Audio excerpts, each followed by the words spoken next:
Well, good afternoon, colleagues, and welcome to the first session of the Info Day, which will be focused on nuclear safety, materials, and fuel. My name is Michael Hübel. I'm head of unit in DG Energy for nuclear safety and radiation protection. So I'm representing, if you like, the sort of policy and client directorate general, the policy side of the work which is being done in the Euratom research program.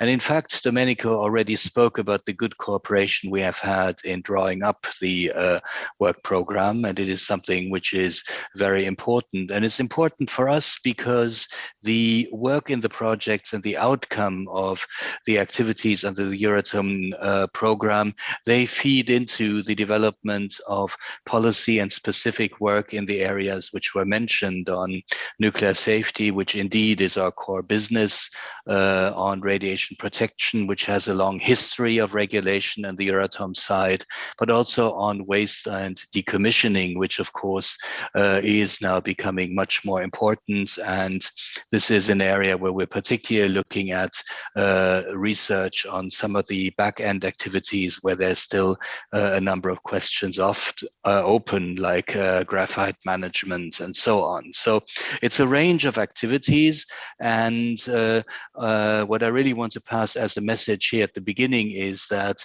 the work of the projects, your work when you apply, matters, not just in a research sense, but it also matters in the sense of translating the research into implementation and into work which is relevant across the member states as they take forward nuclear safety, radiation protection, and waste management. I'd like to particularly highlight also the emerging issues which will be dealt with in other sessions this morning, but in particular the work on the medical applications and under the SAMIRA action plan, which is on the safe and use and high quality use of medical applications of radiation and nuclear technologies, part of the EU's Beating Cancer Plan. And this is one of these specific bridges which also brings in the Horizon Europe program into the equation. And I think this link is particularly important. But you're not interested to hear from me, you're interested to hear from colleagues in RTD and then to ask questions about specific issues around the call.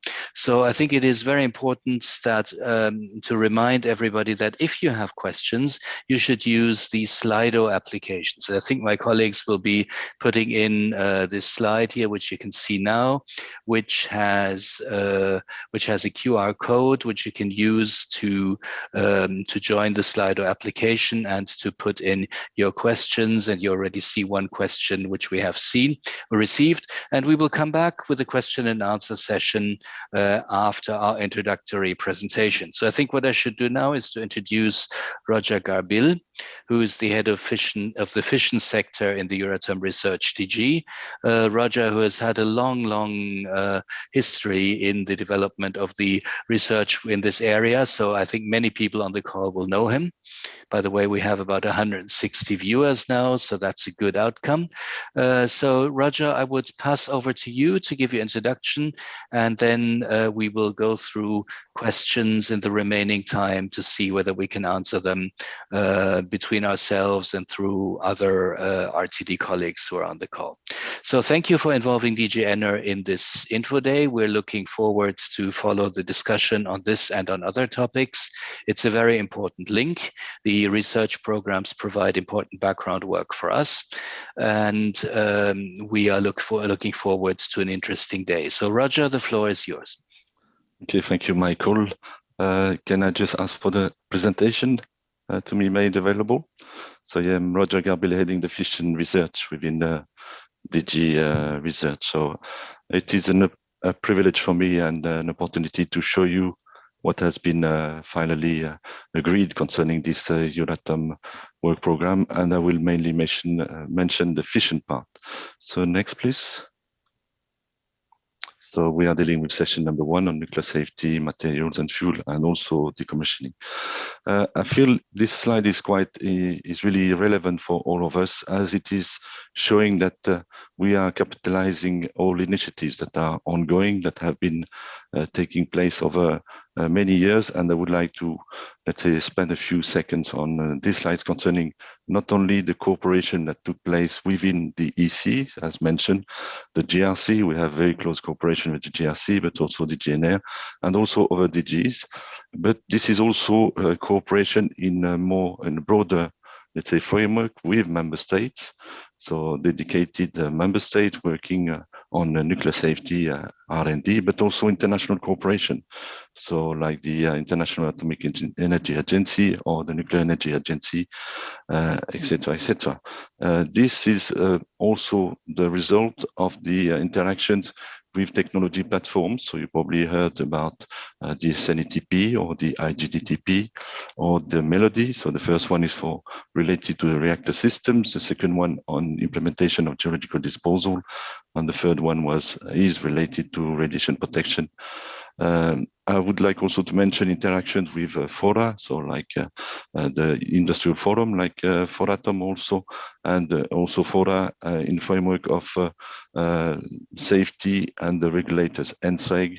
We have also clearly integrated the inputs from the stress test, peer reviews, the topical peer reviews that are taking place. And this is fully integrated within the core. Finally, also I wanted to mention the platforms like education and training, NN, or the fact that there is a clear need for supply of highly qualified workforce. So we need researchers, but we need also a workforce in the field, and this is in support to what we do on research and training. Concerning waste, of course, we have mentioned the Euratom joint program. We will just mention a bit more maybe later. And I take also this occasion to call for, let's say, international partners to clearly look at participating within the call, as there are clearly opportunities as being a full partner or even to be an international partner, an affiliated party within the projects. And this is an opportunity at international level with our friends and colleagues, for example, from countries like Russia, China, the US, etc. And I think that's mainly what I wanted to mention for this slide. So thank you again. Next, please. Again, and this is also building up on or capitalizing the results of the project. So you can look at the key results that are disseminated, open, and available on the Cordis website. And please have a look. And this is the occasion to see what has been achieved over the last few years through the project. Next, please. Another let's say reference I wanted to mention is we are organizing on a 4 to 5 years basis 2 conferences which are highly relevant for our field, and this is Fission Safety, FISA, and URAD Waste concerning radioactive waste management. And here you have clearly all the summary of what has been achieved throughout the last 5 years, and the occasion for me also to mention, next please, and invite you for the next one that will take place under the French presidency in France, probably in May, June 2020. So we are working already on the next edition. Next, please. So now we will mention also the timeline. Clearly, it is very tight for all the proposals. The deadline will be on the 7th of October. But we are sure that you will be able to, let's say, propose to have some good proposals, and then we will be able to select the best ones. The evaluation will take place at the end of the year, and the first project will be launched by June 2022. Next, please. As mentioned, this is the overview. I think sometimes it is nice to see what are the different topics, what are the, let's say, the recommended contribution from Euratom for the different proposals, the total overview of the budget for the dedicated topics, and the number of proposals we will expect. So here you can see that we will probably select something like 29, 30 proposals overall for the fission part. The occasion also to mention that this work program covers fusion, which is mainly the core funding for Eurofusion And this is, of course, another order of magnitude, but overall for fission, we have 100 million covering the 2 years, 2021-2022. So now let's go to the details of the work program. Next, please. On nuclear safety, and we would start with topic number 1. So topic number 1 is, let's say, one of the key topics within our program concerning the safety operation of the nuclear power plants and research reactors. And it is of high relevance, of course, for the EU. We are supporting through R&D the implementation of the directives. So our colleagues from DG NA also look closely at this. We are supporting, let's say, the implementation of the recommendation from the stress test towards long-term operation. We are looking also at advanced and innovative designs of fuels and the cross-cutting aspects like materials, high-power computing, digitalization, or support to licensing, and all this, of course, in support to the low-carbon electricity production from nuclear. So next, please. As expected outcome, long-term operation of the existing nuclear fleet is clearly let's say the main area, which covers the methods, the tools for monitoring the feedback from the operation that has taken place towards long-term operation, towards 50, 60 years of operation. It includes, let's say, assessment and aging of the materials or the components. It can include also severe accident management and emergency preparedness, and also any innovation related to the operation of these. This means also digital, artificial intelligence, know-how, and the integration of the human factor in safety assessments that we have to carry out. Next, please. Concerning topic number 2, it is more related to the innovative systems. Here we are looking at advanced technologies, innovative designs, small and modular reactors, SMRs is there. It was also covered in topic number 1. It's just the technology can be maybe slightly advanced. We are looking at the technological leadership for our research. And next, please. If I may, yes. So we are looking at the safety assessment of these advanced and innovative nuclear design and systems, demonstration of the safety performance. It can be also related to the fuel concept, different components, let's say high power computing, advanced computational methods, digital also is there, and also potential integration of nuclear and renewables within the low carbon electricity energy system. Topic number 3, next, please. This one is exclusively related to fuel development and the multi-recycling of spent nuclear fuel from the light water reactors. And the relevance for the EU is clearly to increase the security of supply of the nuclear fuel and reduce also the radiotoxicity of nuclear waste. And this is, let's say, highly focused on closing the fuel, the MOX fuel cycle.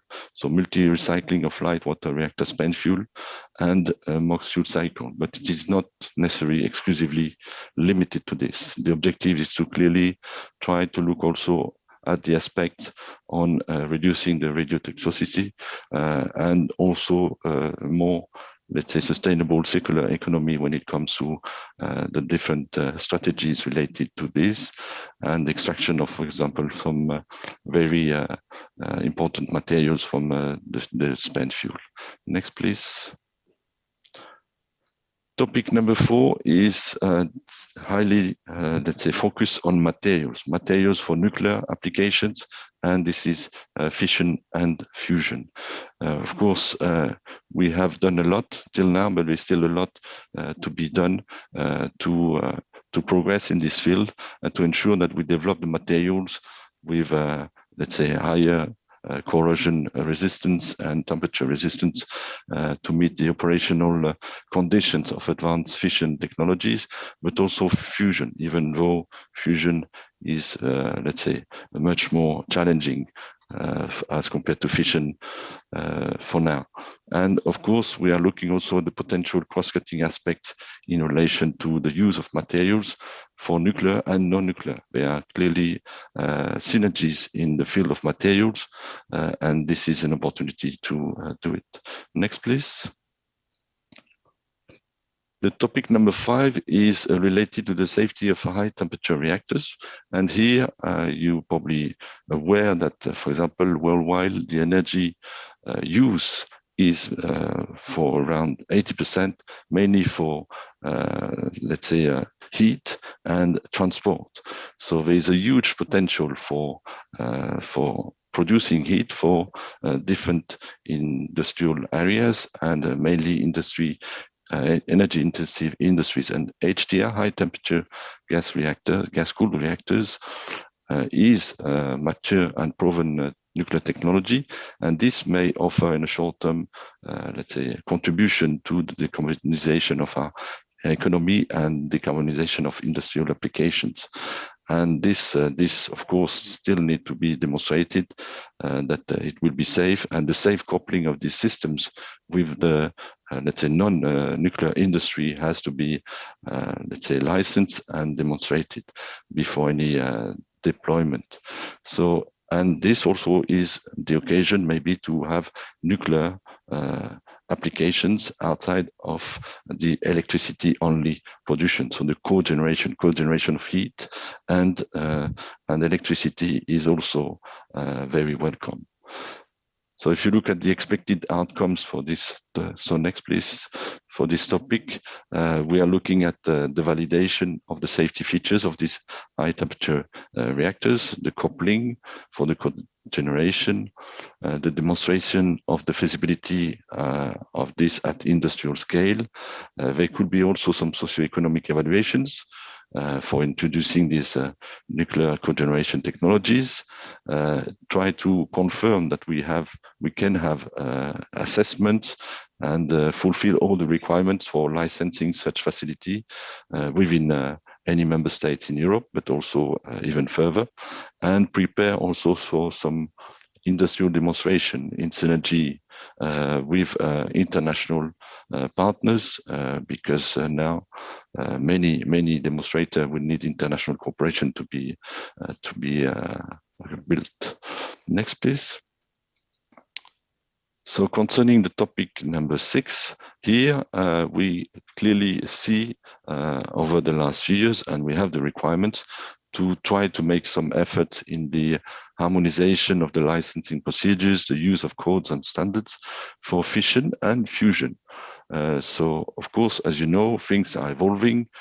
We are now requiring or looking forward to have some innovative systems to be built, and this means that these future technologies to be implemented and implemented also in a shorter time scale needs to have a close cooperation between safety regulators, the research organization, the industry. Also, all the supply chain actors have to be involved, because we need to qualify, we need to standardize, verify, validate, and license some, let's say, these new systems.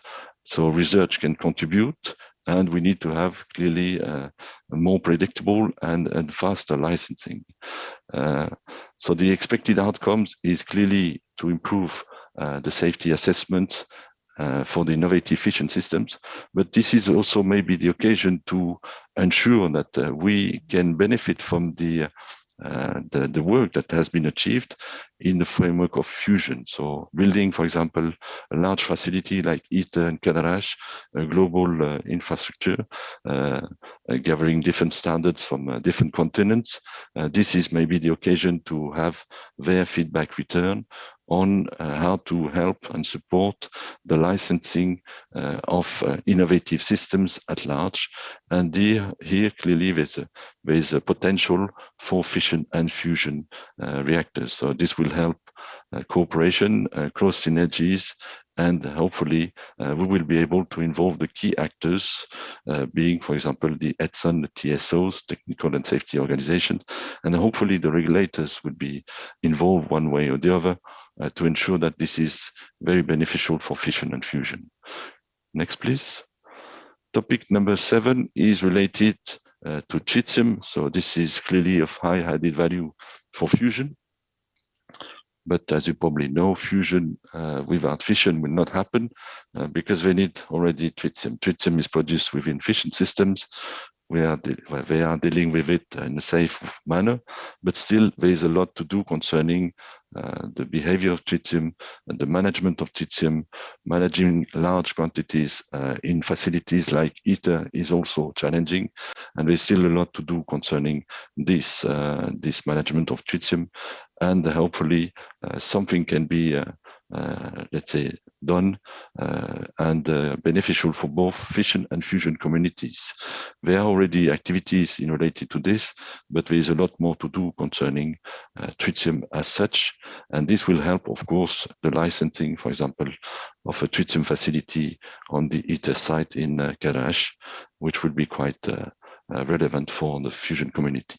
Next, please. So here I just wanted to mention also the aspect related to radioactive waste management and decommissioning. Next, please. You are probably aware that as mentioned earlier by Michael, by Domenico, also our director Rosalinde, when it comes to waste management, radioactive waste management and geological disposal, the key focus nowadays, and this is, I think, can be, let's say, acknowledged as a great success for now, is EURAT, the European Joint Program in the field of radioactive waste management, looking at R&D, but also strategic studies, knowledge management, or even interaction with civil society. It has been launched in 2019. It's a 5 years program, European Joint Program. All the different key partners from Europe, 50 and overall over 100 partners are cooperating in this field. And this is clearly the focus, and hopefully this can be renewed at, let's say, as a follow-up of EURAT. But I wanted to also to mention, next please, that we have identified during the last EURAT Waste Conference maybe an opportunity to work on some, let's say, gaps that have been identified, mainly related to decommissioning and let's say, the waste management. Here, there is probably gaps, but also opportunities and maybe some challenges in trying to address issues that can somehow, let's say, hamper a bit the implementation of the regulatory framework in this field. And as it comes to decommissioning, we maybe have the opportunities to have some, let's say, scientific solution and share some best practices in the field of decommissioning. And it could be even maybe the sharing of some facilities between different partners across Europe and internationally. So here, just as a recommendation, it is not to let's say, do the work that is done already within EURAT. It is just a complementing action, mainly related to decommissioning activities. And there is a potential, as mentioned by Michael, the market will grow very significantly over the next 2 decades. And here maybe is an opportunity to identify some opportunities and also the challenges when it comes to this. Next, please. I think here, just a quick highlight. There are other actions which will be mentioned during the day. So my colleagues will mention Innovation Prize, Marie Curie have been mentioned, and they will be mentioned later. I mentioned also FISA and EURAT Waste, and we have other actions related to this. Next, please. Do I have anything else? This will be mentioned by a colleague, so don't need to extend, but we have this dedicated action. Next, please. So a nuclear innovation prize will be done and explained within session number 3. Next. And that's mainly it. Just also to inform you that there is a dedicated conference on nuclear education and training taking place in November 2021 here in Brussels. So this is related to education and training. We will hopefully participate to the World Nuclear Exhibition in Paris, and FISA Euratom Waste was already mentioned. Next, please. And I would like to thank you for this. This is an opportunity to show you the content of this part of the work program. And the next slide, you have all the different links related to the details of this. Thank you. Thank you very much, Roger. I think you've covered a lot of ground, and I'm sure there will be many questions. I understand the presentation will be available afterwards, so people can look up and use the links and so on, which you have provided on your slides. So that should be helpful. Let me remind you again, participants, that questions should be asked via the Slido platform. There are already a number of questions which are visible here. More are coming in, so that's very good. And we have about half an hour, a good half hour for questions and answers, which is also very good. So I would say we should go through the slides, and I would suggest that perhaps before we go to the questions on the content of this particular area of the call, we should clarify the question about Switzerland, which has come up a number of times. So I don't know whether, Roger, this is for you or Domenico or someone else who's on the call from RTD, but perhaps you could say something about the situation regarding Switzerland. Yeah, but like it was mentioned by Domenico, concerning the associated countries, today none of them are associated to Euratom. So this is the case for Switzerland, Ukraine, and the UK. So my let's say recommendation would be that for the proposal they should think about two scenarios. If Switzerland would be associated, they could claim co-funding before the deadline, of course, before the deadline of the submission of a proposal. They could plan two scenarios. If the association is effectively taking place, then this will be possible to get some co-funding.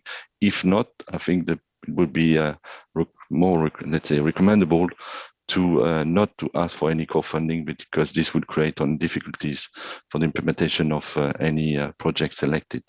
So for all these, be it Switzerland, the UK, or Ukraine, my recommendation would be plan for the two scenarios, and if something has happened positively before the deadline, choose the one that is fitting the situation. Otherwise, we would get into difficulties.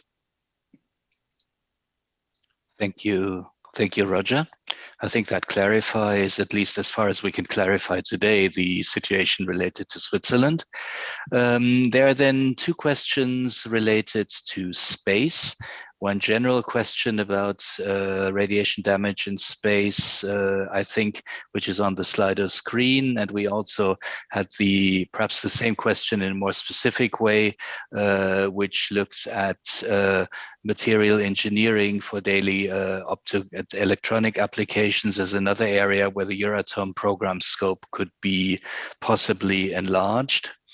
So for the radiation, let's say for the first one, ionizing radiations for the space exploration, for me, this should be covered by the Partnership on Radiation Protection, because it is clearly affecting, let's say, effect of ionizing radiations, be it on Earth or further.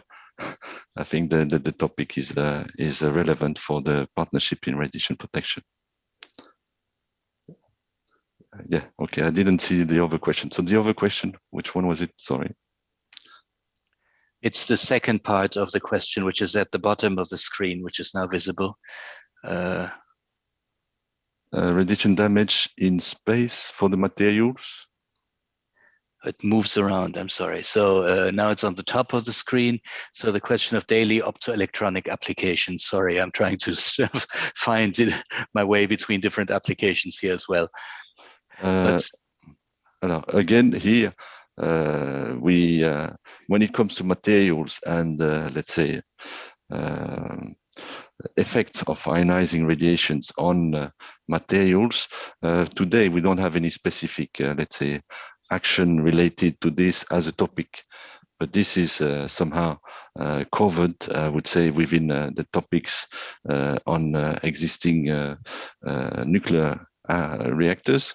So for me, if there is, let's say, some cross-cutting possibility of maybe extending it to space exploration, this is still possible when it comes to the materials studies. Yeah, that's it. Okay. So, thank you. If you have follow-on questions, also post them on Slido. So, I mean, I don't want to sort of monopolize the setup, but this is the way the meeting has been set up. A very specific question on topic 2, Roger. Does it include advanced tolerant fuels? well, it is not excluded, so it means that it is included. We mention it. This covers innovative design and systems, and fuels are also covered. So if it's a good proposal in this topic, this could be selected. Okay. The third country seemed to be very, very interesting for everybody. So how about Russia? Again, any Euratom is welcoming any participation from countries, I would say, around the world, unless they have, let's say, clearly issues related to the use of nuclear as a non-civil applications. Here we have, let's say, we are looking forward to have Russian participation within the project, if they wish, as a full partner, or even there is the possibility to be international partner, which is a lighter version, I would say, to be involved within dedicated proposals. Again, the frameworks exist. We have also bilateral agreements with Russia, between Euratom and Russia, and this can be also used as a way to enhance the cooperation. Of course, we are leading with many aspects when it comes to infrastructures, education and training. And this we would look forward to have, let's say, some Russian participants, for example, in some of the proposals. Okay, thank you. Where will the slides be available? I presume on the conference website very, very quickly, no? I think so, yeah. Okay, very good. So then there is a question on someone who's already participating in EURATS. Can he or she also apply for projects within topic 8? Yes, of course. We've got organizations participating in different projects, so the joint program, EURAD has its, let's say, its specification, its objectives, etc. And the topic number 8 is a topic complementing some activities related to decommissioning. So, yes. Okay, very good. A question on harmonization, the possibility of new methodologies which could help the harmonization. Yes. So what was the question? Yeah, the risk and safety working group within GIF also has done very good work concerning the civil accident management activities.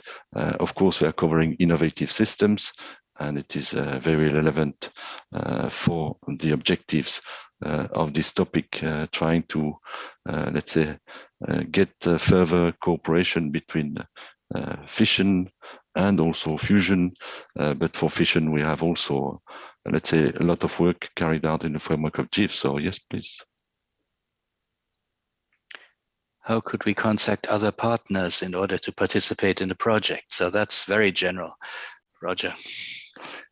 I would say that one of the, let's say, use any of the contacts that you have. The technology platforms, I think, are very relevant concerning this. So this is why we try to support them as much as possible.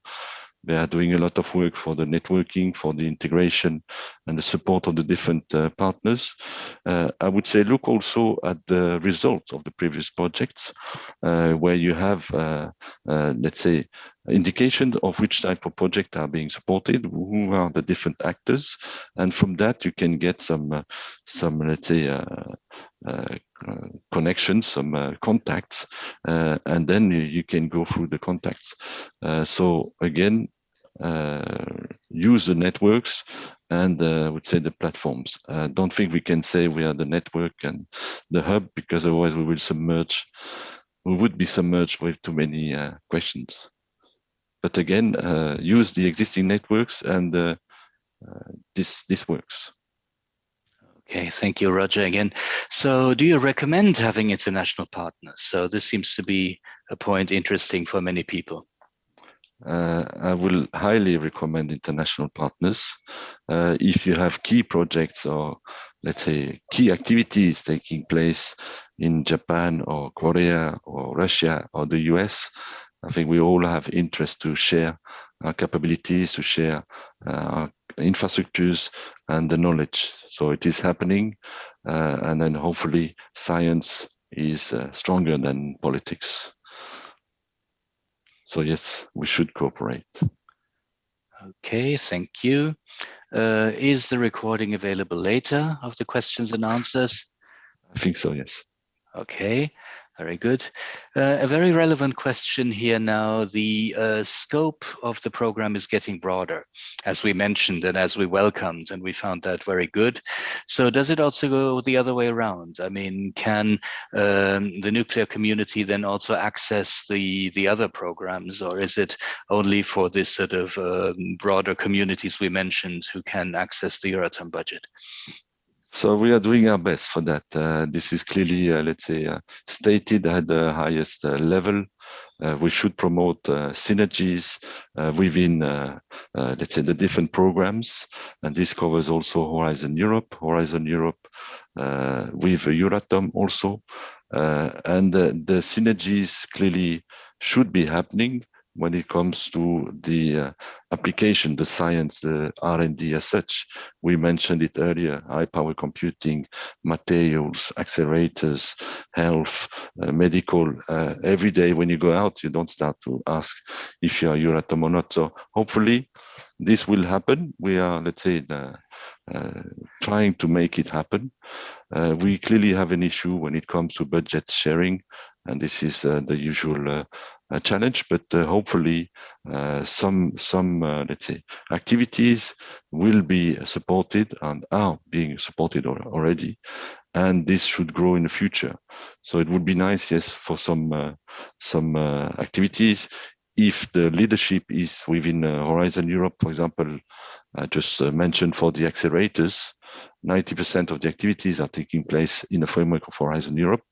It would be nice to have maybe Euratom contributing to this with its own capabilities, and vice versa. If we are producing, let's say, radioisotopes and good things for the health of any citizens, we should be able to welcome any actions promoting synergies between health and Euratom, for example, and also towards the actions like the Samira action or the Europe Cancer Plan, etc. But sometimes we are, let's say, we have some let's say difficulties which are not necessarily related to science. But it should develop, and hopefully we will be able to make it further. The same again for education and training. Scientists can be trained in Euratom, let's say, in relation to Euratom activities. Let's say in fusion even, I was trained in fusion and I'm working for fission, and who knows, maybe in the future we will work somewhere else. Indeed, indeed. Thanks, Roger, again. So let's further go through the questions. How does Euratom support SMR technology? Especially again, in Europe. We have dedicated projects, or it is related mainly to R&D, and then I would say more licensing activities that we have supported. It is also in respect to our capabilities. So we don't have huge money, but we are, let's say, clearly gathering the community around dedicated challenges, and SMRs is one of them. So through R&D, we are trying to support this and somehow build up the community and the R&D capabilities.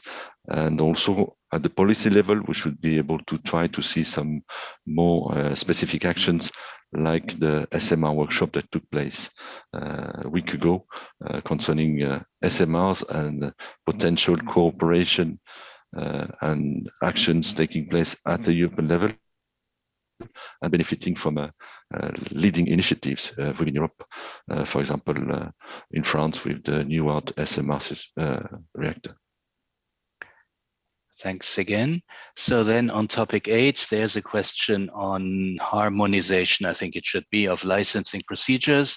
Is this really an R&D issues? Seems to be more a topic of regulators. So I think the question is, where is the dividing line between research and the practical implementation of a legal framework and the activities of the regulators, Roger? Yeah.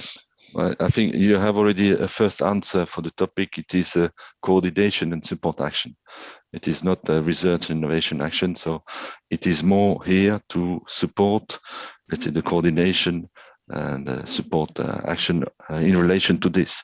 So try to get the different actors around the table and share, let's say, the feedback experience and fulfill the requirements, mainly from the industrial and the innovators that are coming up into the game. For example, the SMRs, these private initiatives are clearly pushing the innovation, and they want to be faster and quicker.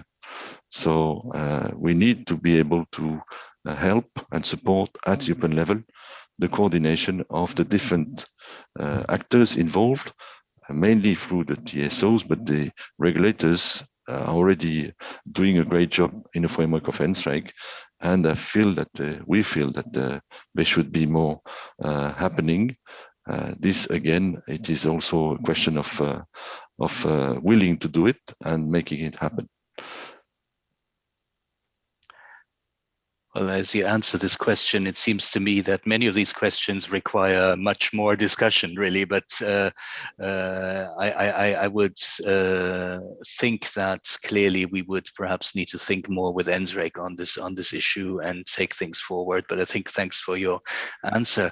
Let's move on to the next question. Smaller projects. Will smaller project proposals be supported if they have additional contributions and real-world impacts? I think it is not really, we don't really have such a possibility in the framework of Euratom. Here we are looking at projects usually, let's say, having or requesting Euratom contribution of around 2-3 million euros.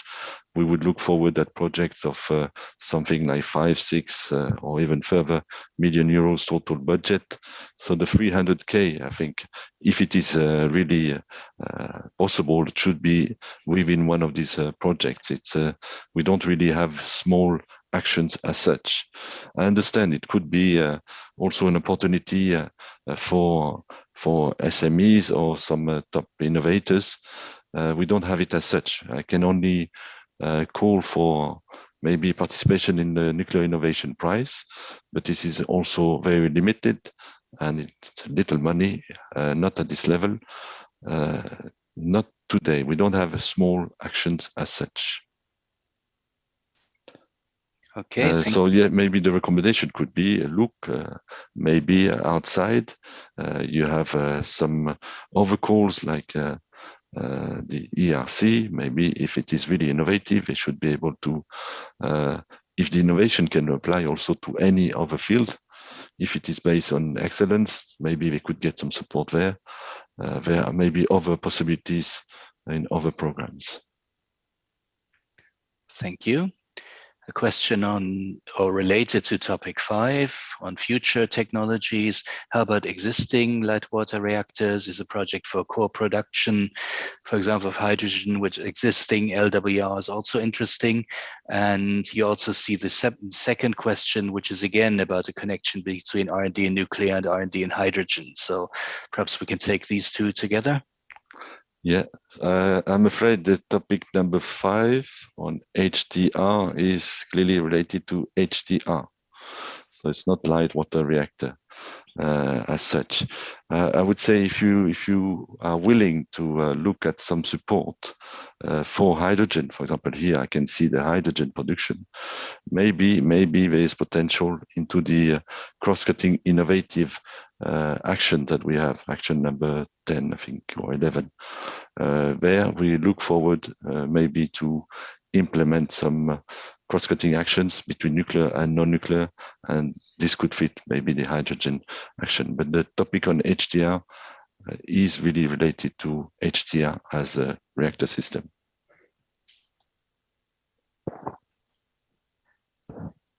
Okay, and more generally about the connection between nuclear research and hydrogen research?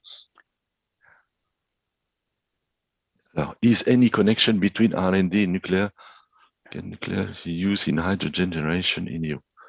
Well, I think if I can say, we all agree that the hydrogen from nuclear can happen in the EU.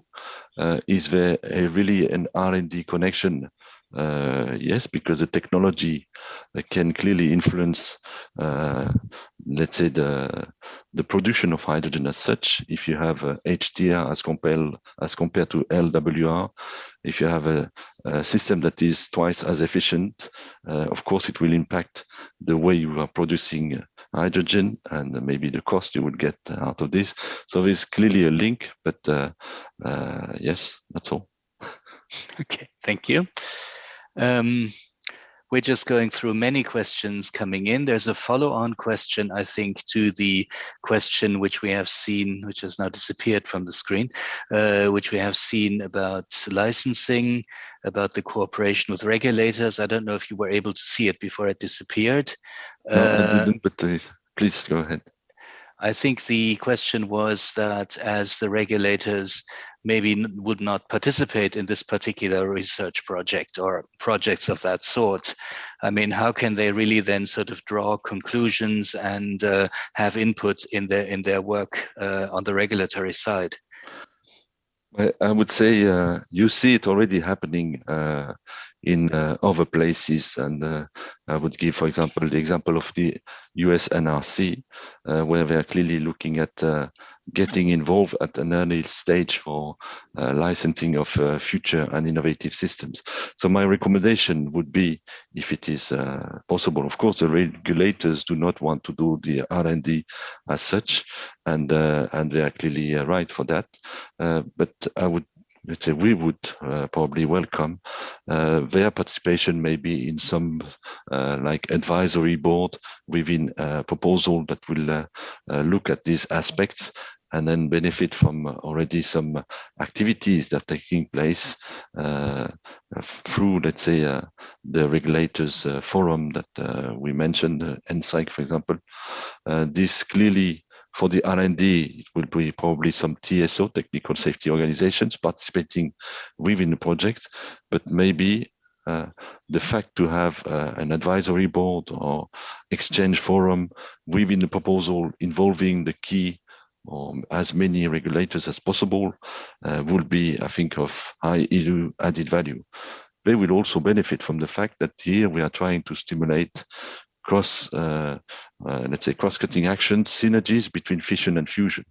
So here there are challenges for the fission community, but also for the fusion community.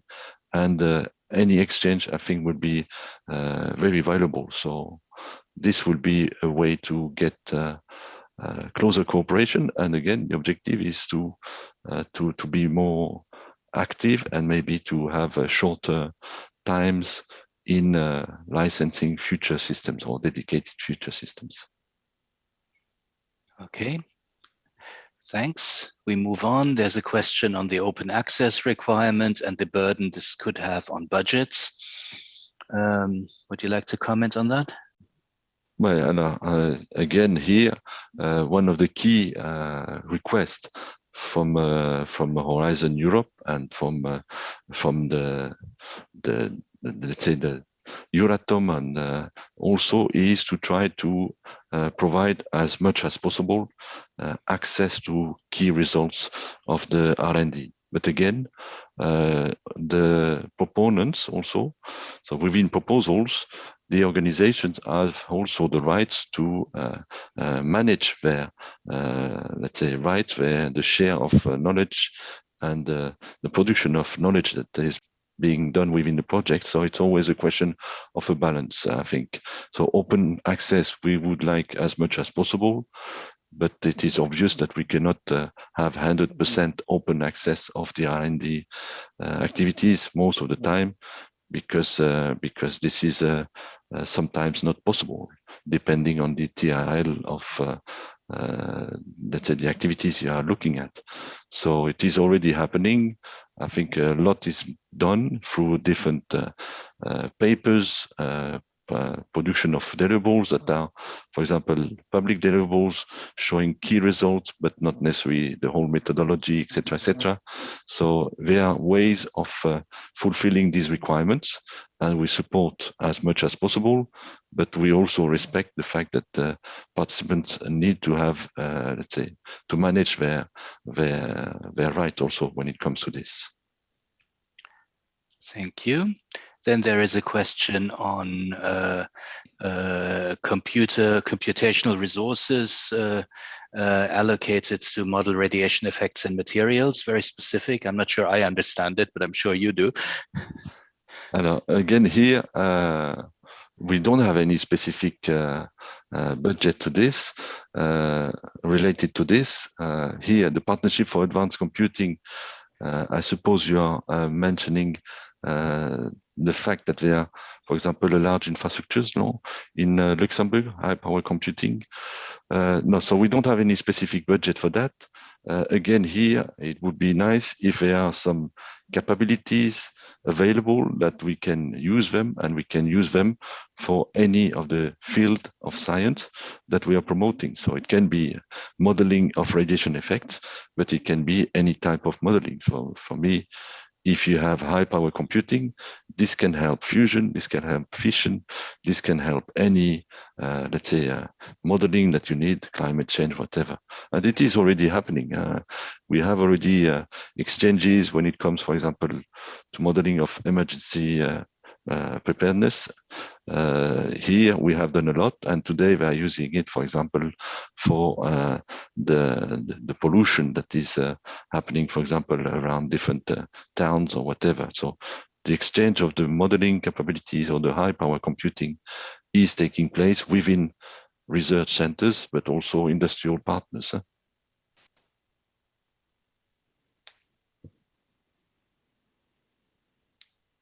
So a clarification, a link, whether there would be a link between the PRACE calls and the Euratom work program. Well, we come back to the same request earlier. We are looking forward to synergies, to co-creation, but again, it's like in a marriage. You need to be two. It's not only one who decides to marry the other one, it should be the two. So if it is possible, we will make it happen. If it's not possible, we would try to support any initiative. So for today, there is no dedicated joint calls plan, because it is not, let's say, fully supported today, if I can say like that. Thank you, Roger. I think it's not just two, it's two families, which sometimes make it a bit difficult. So thank you. Thank you for going through all these questions. I think there are no further questions on Slido. I'm looking at the technical team to just confirm. I will speak very slowly to give people a really last possibility if there's one more question or something, because we do still have 5 minutes.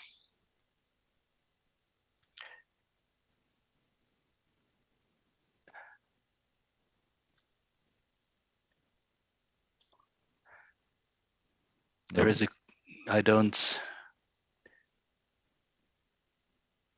so unless colleagues put something else on Slido, I think we have come to the end of the possibilities for questioning.